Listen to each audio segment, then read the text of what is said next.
So hello guys, and for today's video, isi-share ko nga pala sa inyo itong nabili ko online. This is a rattan basket style na organizer. Actually, nabigla pa nga ako kasi medyo na-deform yung product during transit. So, akala ko hindi na siya ma-adjust ulit. Buti na lang hindi siya literal na made of wood. So, or rattan material.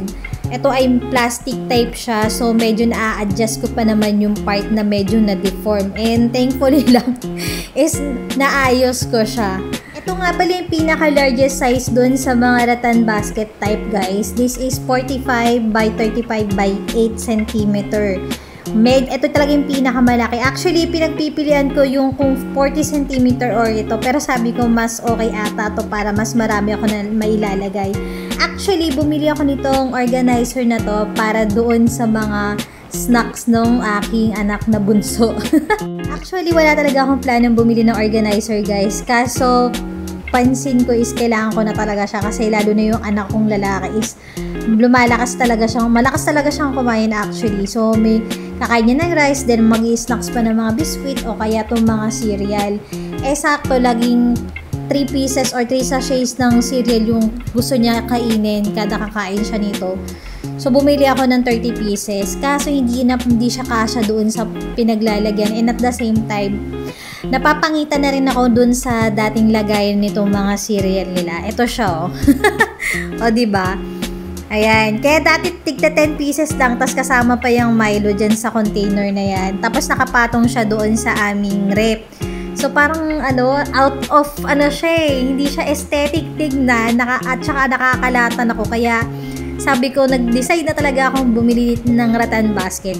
Binadgetan ko talaga siya. Around 200 plus lang naman to guys. And at the same time, malaki na siya.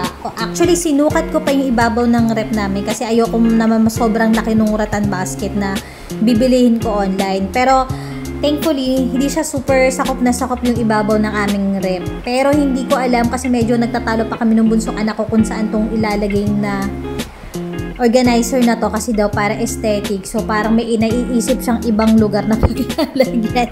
And kaya din na finalize yung decision ko na bumili ng rattan basket guys. Kasi yung bar counter namin is wood type siya. So, brown siya. So, sabi ko gusto ko medyo may rustic kasi sa bahay. So, may mga rustic type kami na mga shade dito sa loob ng bahay. So, hindi lang siya gray and black.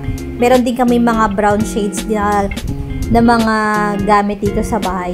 Kaya sabi ko, rattan basket style na lang yung bibilihin ko. Para naman, magko-complement siya doon sa area ng kung saan yung namin, lababo. Kasi yung lababo namin, yung mga overhead cabinet at saka yung rep is black. Yung mga cabinet namin is black. So sabi ko, mas maganda kung shade of wood na rin yung gagamitin namin. So ayan, pasilip ko lang sa inyo guys pag sa ibabaw siya ng rep namin nakalagay. O nga pala guys, kung interested din kayo, ilalagay ko na lang din po yung link dyan sa description box o sa comment section. Tapos ito naman yung choice ng anak ko kung saan siya ilalagay. At syempre, siya po yun.